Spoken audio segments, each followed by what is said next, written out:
గోవింద గోవింద గోవింద గోవింద. ఓం నమో నారాయణాయ.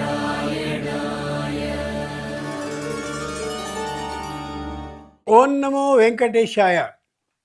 శ్రీ విష్ణు సహస్రనామ మాధుర్యమనే ధారావాహిక శీర్షిక 93వ ఘట్టం దాటి 94వ ఘట్టంలోనికి ప్రవేశిస్తోంది. ఓం నమో నారాయణాయ.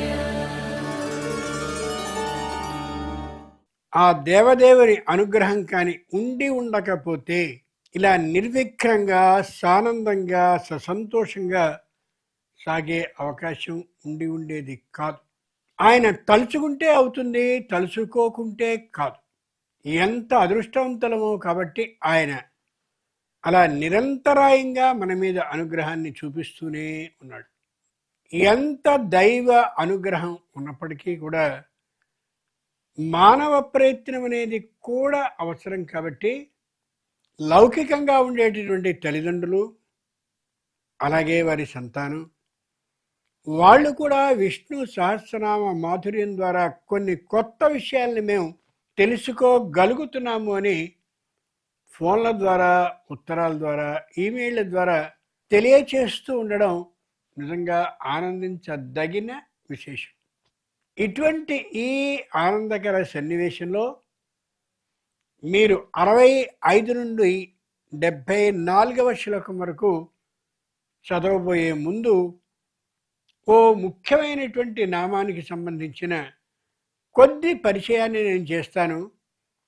ఆ పరిచయాన్ని విన్నాక ఆ స్ఫూర్తితో 65 నుండి 74 వరకు శ్లోకాలని మీరు చదవాలి. విధేయాత్మా, భగవంతుడు విధేయునిగా ఉండే ఆత్మ కలిగిన వాట. ఇదేమిటి? భగవంతునికి మనం వినయంగా ఉండాలి, భగవంతునికి మనం విధేయులుగా ఉండాలి.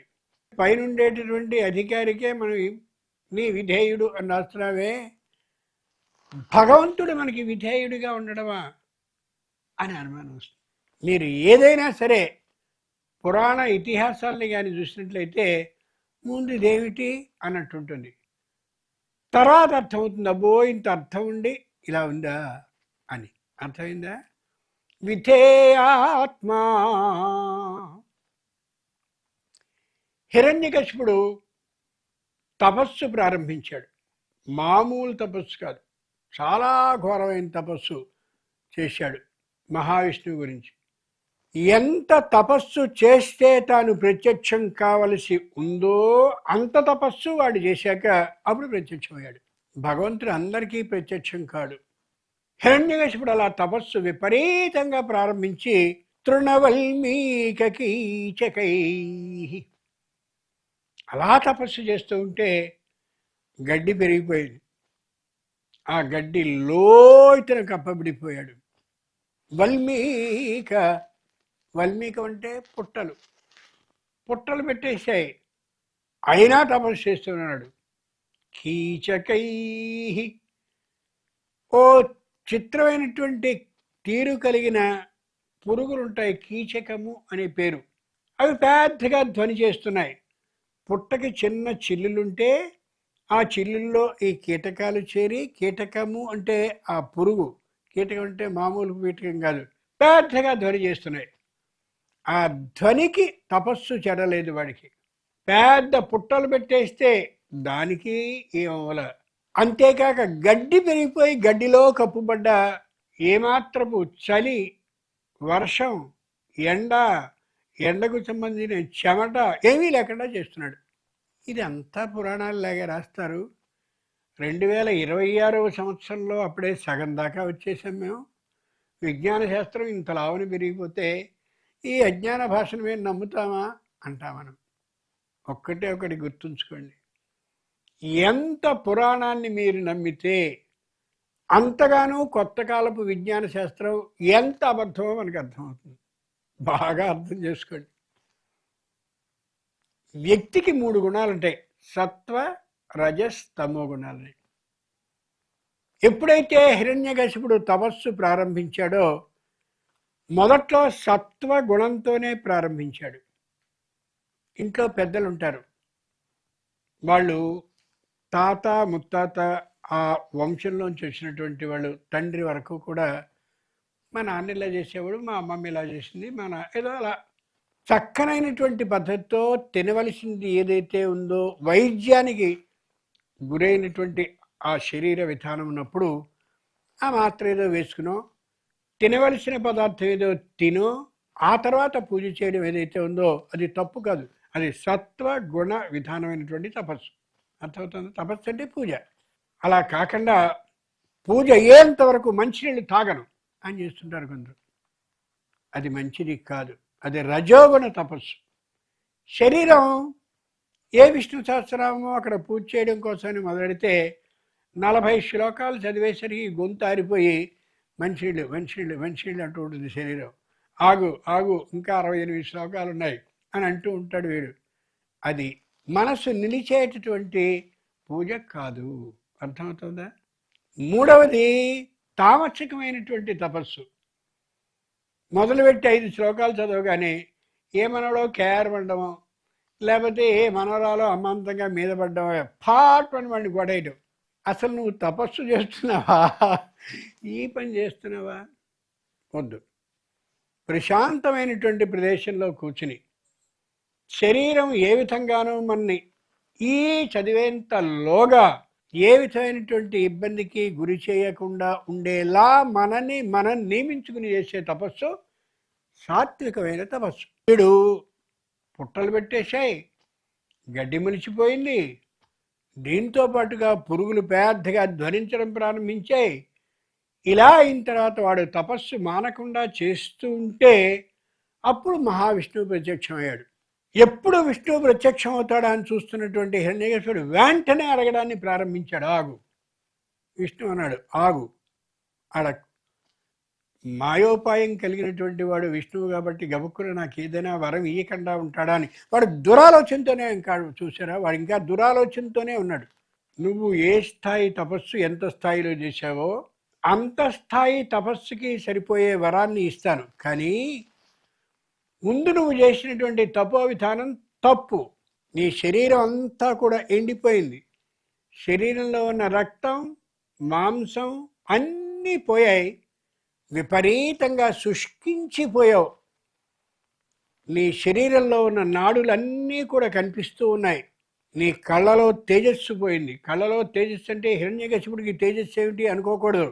మామూలుగా ఉండవలసినటువంటి ఆ కళ్ళలో ఉండే కనిపించే ఆ దృష్టి శక్తి కూడా పోయింది. ఈ చెవికి వినిపించవలసిన శక్తిని కోల్పోయావు. ముందు అవన్నీ నేను ఇస్తాను, అవన్నీ నువ్వు తీసుకుని ఆ రజస్ తమో గుణాలతో చేసేవే తపస్సు, ఆ తపస్సుని పూర్తిగా విరమించుకో, వెనక్కి తీసుకో, అప్పుడు నీకు వరం ఇయ్యడమో ఇయ్యకపోవడమో చేస్తాడు. బాగా గుర్తుంచుకోండి, భాగవతంలో ఉదాహరణ చెప్తున్నాను తప్ప ఇది నా సొంత బుద్ధికి పుట్టిన ఆలోచన మాత్రం కాదు.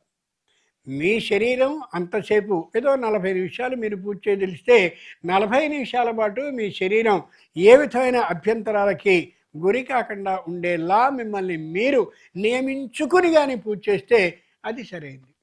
ఇక్కడ భగవంతుడు ఇంకో మాట కూడా చెప్పాడు. ఈవేళ నీకు కార్యాలయంలో పనుండి, నీకు వృత్తిలో పనుండి, నీకు వ్యాపారంలో పనుండి, లేక శరీరారోగ్యం సరిలేక చేయలేకపోతే మారే, దొంగ పూజ మాత్రం చేయకు. అర్థమైందా? దొంగ పూజ అస్సలు చేయకూడదు. ఆ రోజు చేసినటువంటి సమయం అంతా వ్యర్థం, నీ మనసు మళ్ళీ పీకుతూనే ఉంటుంది. తప్పు చేశాను తప్పు చేశాను తప్పు చేశాను. వద్దు, నిజాయితీతో పూజ చేయాలి. అర్థమైందా? అప్పుడు హిరణ్యకశిపుడికి అర్థమైంది, ఓహో నేను చేసింది రాజసిక పూజ, నేను చేసింది తామసిక పూజ, ఇది తపస్సు అని నేను అనుకుంటున్నాను, కానీ మహావిష్ణువు ఎంత మంచి విషయాన్ని చెప్పాడు అని అర్థం చేసుకుని నేను చేసింది పొరపాటే అని అన్న తర్వాత అప్పుడు అతడు అడిగినటువంటి మొత్తం ఆ తపస్సుకి సరిపోయినటువంటి స్థాయిలో మనం ఇచ్చాడో అది వేరే విషయం. అర్థమవుతుందా? విధేయ ఆత్మా, సరైనటువంటి సాత్విక విధానంతో ఎవరైనా పూజ కానీ తపస్సు కానీ యజ్ఞం కానీ యాగం కానీ హోమం కానీ చేస్తే ఆ చేసినటువంటి వాళ్ళకి విధేయుడిగా ఉండే ఆత్మ కలిగిన వాడు ఎవరు అంటే భగవంతుడు. ఆలోచించి చూడండి. పిల్లల్ని మనం ఎక్కడికైనా తీసుకెళ్ళేటటువంటి సందర్భంలో వాళ్ళతో చక్కగా మాట్లాడుతూ నవ్వుతూ భలే ఉత్సాహంగా వాళ్ళని తీసుకెడుతూ ఉంటే వాళ్ళు చెంగున వచ్చేటటువంటి విధానానికి గబగబా కోప్పడిపోయి 10 దెబ్బలు వేసి కొట్టి తిట్టి తీసుకెడుతూ ఉంటే ఎలా ఉంటుంది వాళ్ళకి? పూజ కూడా ఉత్సాహంగా చేయాలి, ఆనందంగా చేయాలి. అర్థమైందా? హిరణ్యకశిపుడి మీద ఉదాహరణ చెప్పాడు. విధేయాత్మ. అలా చేసిన వాళ్ళు చాలామంది ఉన్నారు. నారదుడు అలాగే చేశాడు తపస్సు, ధ్రువుడు అలాగే చేశాడు, చాలామంది అలాగే చేశారు. వాళ్ళందరికీ భగవంతుడు విధేయుడై ఏం కావాలి నీకు అని ఇష్టపూర్వకంగా అడిగాడు తప్ప మరో విధంగా అడగనే లేదు. అర్థమైంది కదా? అంచేత ఈ స్ఫూర్తితో ఎలా ఇంట్లో పూజ చేసుకోవాలో, ఎలా తపస్సు చేస్తే అది మాత్రమే సాధ్యమవుతుందో చెప్పారు. కొన్ని మనం మామూలుగా చూస్తూ ఉంటే పెద్ద పెద్ద తపస్సు చేసేటటువంటి వాళ్ళ విషయంలో కూడా విపరీతమైన రంకెలు కోపాలు వినిపిస్తున్నాయంటే అది నిజమైనటువంటి పూజ చేయబడే స్థలం కాదు అని మనం కొద్దిగా అర్థం చేసుకునే స్థాయిలో మనం ఉండాలి. అలాంటి పరిస్థితి ఎప్పుడు ఎవరు తెచ్చుకోకూడదు అని కూడా శ్రీ విష్ణు సహస్రనామం మనకు చెప్తుంది. ఈ స్ఫూర్తితో 65వ శ్లోకం నుండి 74వ శ్లోకం వరకు ఒకే కంఠంతో వీళ్ళు చదువుతున్నారు అనేలా ఉండేలాగా అనిపించేలా ప్రేక్షకులకి చక్కగా ప్రారంభించండి. శ్రీద శ్రీశ శ్రీనివాస శ్రీనిధి శ్రీ విభావనః శ్రీధర శ్రీకర శ్రేయ శ్రీమాన్ లోకత్రయాశ్రయః స్వక్షస్వంగశతానందో నందిర్జ్యోతిర్ఘనేశ్వరః విజితాత్మా విధేయాత్మా సత్కీర్తిశ్చిన్న సంశయః ఉదీర్ణః సర్వతశ్చక్షురనీశः శాశ్వతస్థిరః భూషయో భూషణో భూతిర్విశోకः శోకనాశనః అర్చిష్మానర్చితः కుంభో విశుద్ధాత్మా విశోధనః అనిరుద్ధో అప్రతిరథః ప్రద్యుమ్నో అమిత విక్రమః కాలనేమినిః వీరः శౌరిः శూరజనేశ్వరः త్రిలోకాత్మా త్రిలోకేశः కేశవः కేశిహా హరిః కామదేవः కామపాలः కామీ కాంతకృతాగమః అనిర్దేశ్య వపుర్విష్ణుర్వీరోऽనంతో ధనంజయः బ్రహ్మణ్యో బ్రహ్మకృత్ బ్రహ్మా బ్రహ్మ బ్రహ్మ వివర్ధనః బ్రహ్మవిద్ బ్రాహ్మణో బ్రహ్మీ బ్రహ్మజ్ఞో బ్రాహ్మణ ప్రియః మహాక్రమో మహాకర్మా మహాతేజా మహోరగః మహాక్రతుర్మహాయజ్వా మహాయజ్ఞో మహాహవిః స్తవ్యస్తవ ప్రియ స్తోత్రం స్తుతిస్తోతారణ ప్రియః పూర్ణ పూరయిత పుణ్య పుణ్యకీర్తిరనామయః మనోజవస్తీర్థకరో వసురేతా వసుప్రదః వసుప్రదో వాసుదేవో వసుర్వసుమనాహవిః. జడభరతుడు అని ఒక ఆయన ఉన్నాడు. ఆయన పేరు జడభరతుడు. చాలా గొప్పవాడు. ప్రపంచాన్ని అంతటినీ కూడా ఒక కళగా భావిస్తూ ఉండేవాడు. ఏమాత్రము ఈ ప్రపంచం నాకు సంబంధించింది, ప్రపంచంలో నేనున్నాను ఆ ధ్యాస కలిగిన వాడు కాదు.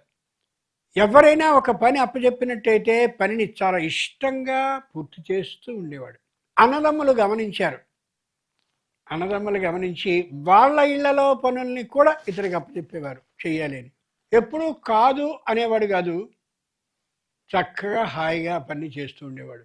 ఈ విషయాన్ని గమనించిన ఇతరులు కూడా ఈ పనులు చెప్తూ ఉంటే చెప్పిన పనిని అప్పచెప్పిన పనిని చెయ్యాలి అనే లక్ష్యం కలిగిన జడభరతుడు అలాగే చేస్తుండేవాడు.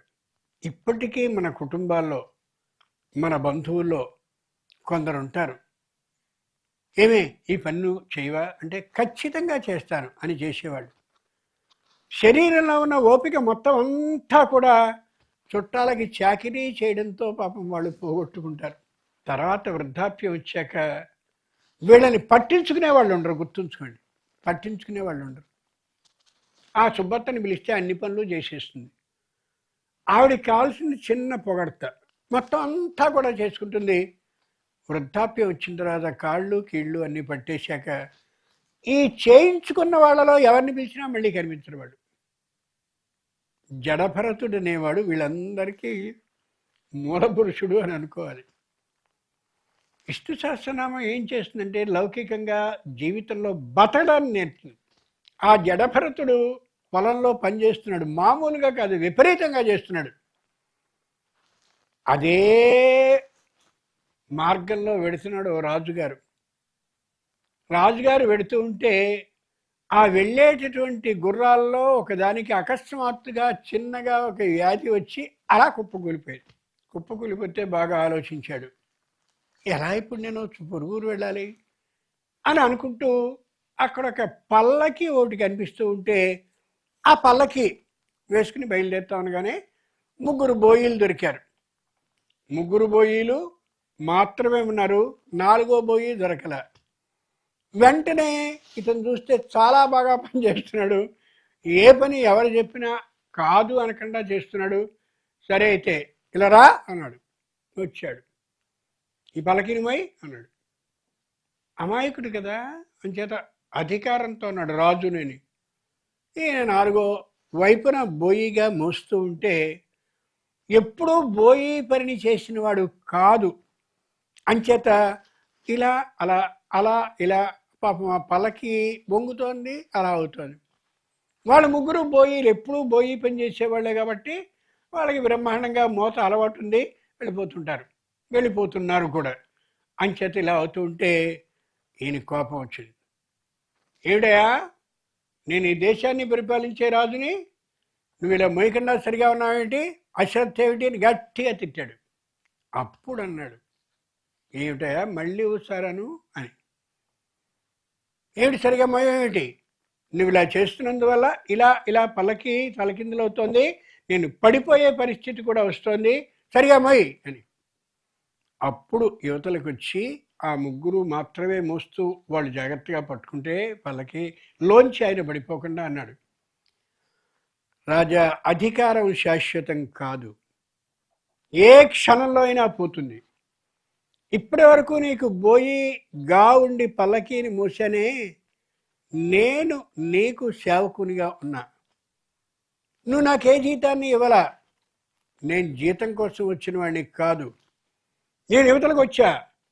ఇప్పుడు నువ్వు నాకు అధికారివి కాదు, నేను నీకు సేవకుడిని కాదు, నేను నీ మాటని ఖాతరు చేయాల్సిన అవసరం నాకు ఇంత మాత్రం కూడా లేదు. గుర్తుంచుకో, నువ్వు రాజుని, ఇంతమందిని పరిపాలించిన వాడిని, ఇంత దేశాన్ని పరిపాలిస్తున్న వాడిని, లాంటి వెర్రి కబుర్లు మాట్లాడేవే, ఈ అధికారం శాశ్వతం కాదు అని బాగా గుర్తుంచుకోండి. శ్రీమద్ రామాయణంలో రావణాసురుడు రాత్రిపూట నిద్రపోతున్నా కూడా కిరీటం పెట్టుకునే పడుకునేవాడు. వాడు శాశ్వతం నేనని.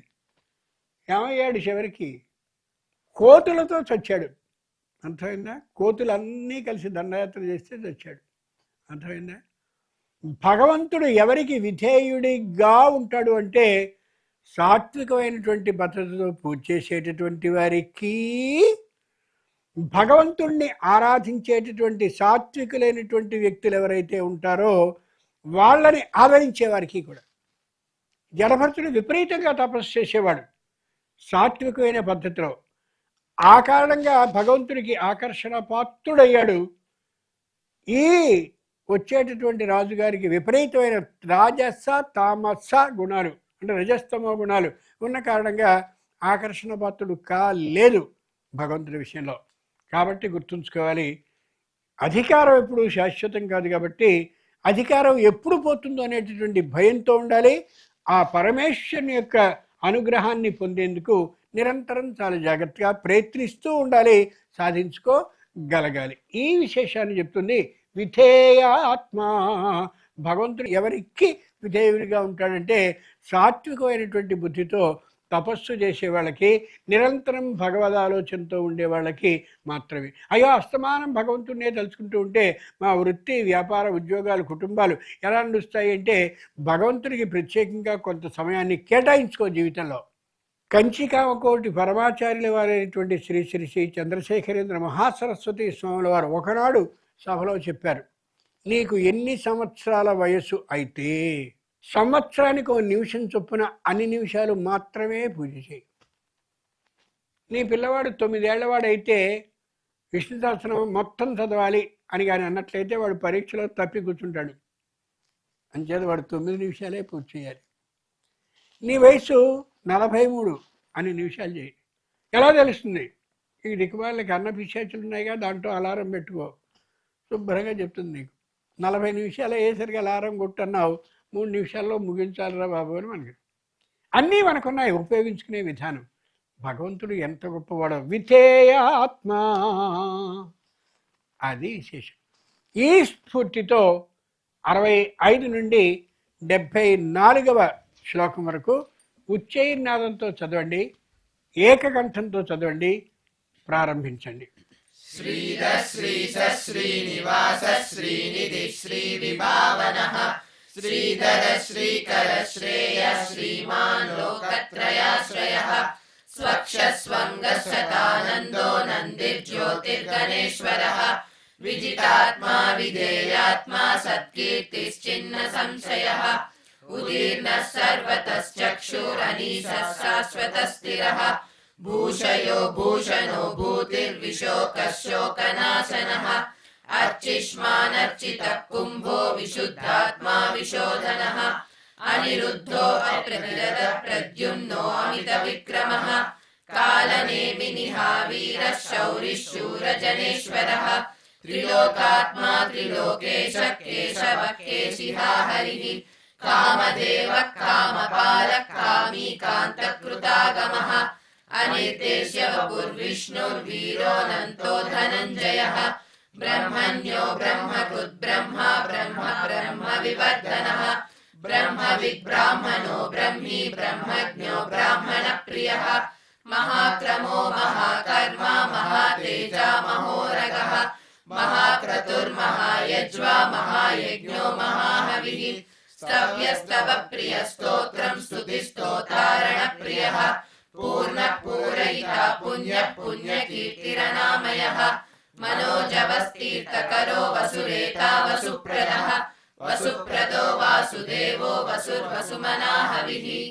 చూశారు కదండి, విష్ణు సహస్రనామ మాధుర్యం అనే ఆ ధారావాహిక శీర్షికలో జీవితానికి పనిచేసేటువంటి అనేకమైన విశేషాల్ని ఏవో కొత్త కాలపు కథలు, కొన్ని నవలలకి సంబంధించిన ఉదాహరణలతో కాకుండా శ్రీమద్ రామాయణ భారత భాగవత కథల్ని ఉదాహరణలుగా చూపిస్తూ చెప్పడం జరుగుతోంది.